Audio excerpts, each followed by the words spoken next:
Hey guys, I'm Dave and welcome to the Trull Gallery. Today we're going to hang a floating shelf with hidden hardware.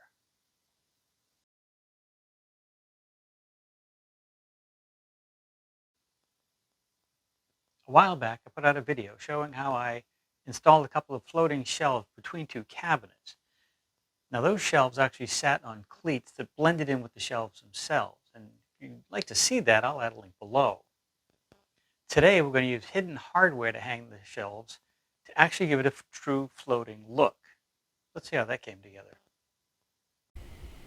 I prepared my shelf stock like any other build, cutting, planing, and gluing, leaving me with a solid shelf that was 10 inches deep, 2 inches thick, and about 60 inches long. The shelf would be painted, so I assembled it from 2 pieces of 5/4 poplar. The hardware I'm using has an 1/8 inch thick plate that mounts to the wall. The plate's about 2 inches wide and 1 1/8 inch high, so I had to make a groove for that on the back of the shelf. I marked the location of the groove on my stock and set up my router with a 1/2 inch bit and an edge guide. The groove is wider than the plate, since the pin on the hardware is off center. I hope this will make more sense later. After setting my bit depth to just over the thickness of the mounting plate, I made my first pass. Here's a trick I learned the hard way. The fence is on the near side of the shelf, and I'm cutting the edge on the far side. The reason for this is, if I don't keep the fence tight to the shelf, the bit will cut into the waist area of the stock. If I were cutting on the near side and I slip with the edge guide, the bit could cut into or through the show face of the edge, ruining the shelf. I clamped the shelf to my work table and made my first pass cleaning up that far side, working around the clamps.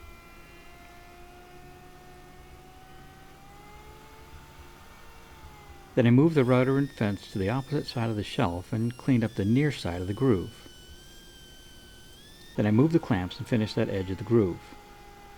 This shelf would be buried between 2 cabinets, so I ran the groove the full length of the shelf. If you're doing a shelf where the ends will be seen, you can run a stop groove for a cleaner look.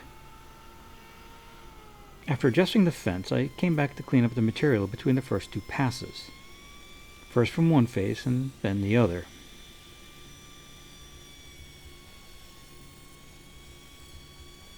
For the final cleanup pass, I used some scrap stock to sit in the groove, giving the clamps a firm place to hold the shelf for the last few cuts. You can see here that the groove is deep enough to accept the mounting plate, and there's some play that will allow me to center the mounting hole, allowing the plate to be fully concealed regardless of which face of the shelf is facing up. Once the shelf was painted, it was time to install it. I started by locating 2 studs where the shelf would hang. I marked a level line across the stud locations and a vertical line on the center of each of the studs, and then used the hardware to mark the location for the second mounting hole. Using an 1/8 inch drill bit, I pre-drilled the 4 screw holes. This is also a good way to verify that there's something solid behind the drywall. In this case, the left bracket had a double stud, so I could screw straight into those. The right bracket would need 1 hollow wall anchor. I'm not a fan of most plastic wall anchors. I use the type with a soft metal body that screws into the wall. Then as you drive in the screw, it expands that metal body, securing it to the drywall. Now I can add the first bracket, first screwing into the stud, and then the hollow wall anchor. One last check for level, and I can drive those 2 screws home. The second bracket was added, again with both screws going into that double stud.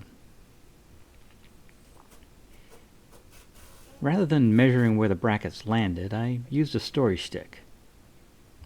I registered one end against the right cabinet and marked the center points of the 2 brackets onto my stick.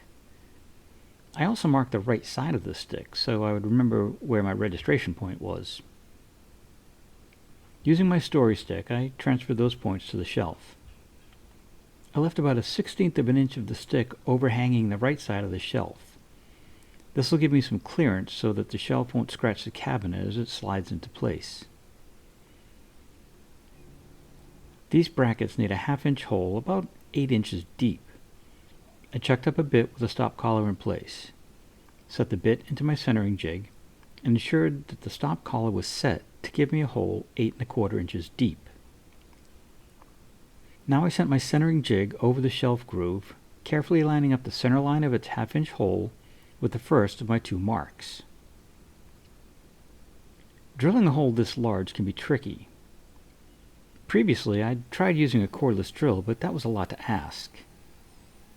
Now I know to use my corded drill, and I also make sure to back out the bit often. You can see the chips that need to be cleared out, and the deeper the bit goes, the greater the friction and the more work the drill is doing. One other thing, don't set the bit down on anything too delicate after drilling. That bit is hot. I may have melted a moving blanket before. The second hole was drilled the same way.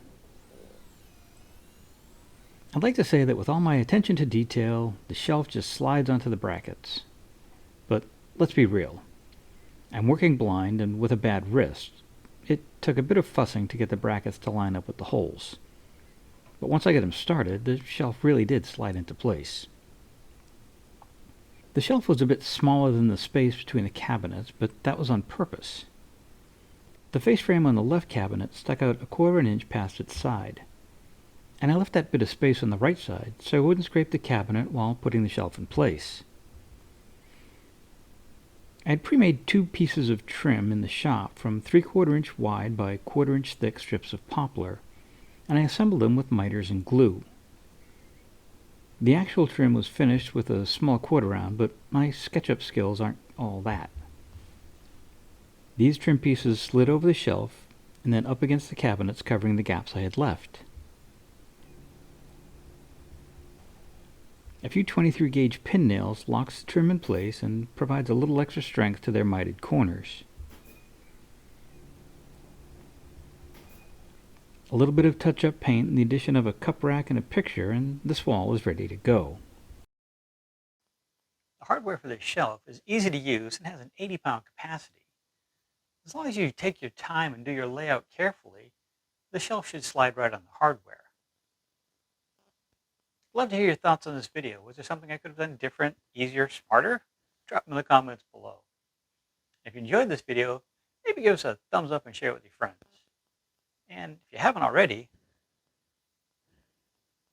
maybe it's time to hit that subscribe button and the little bell so you get notified each time I put out a new video. Not sure what's coming up next, but I think you might enjoy it. So with that said, have a great day. Take care. We'll see you soon.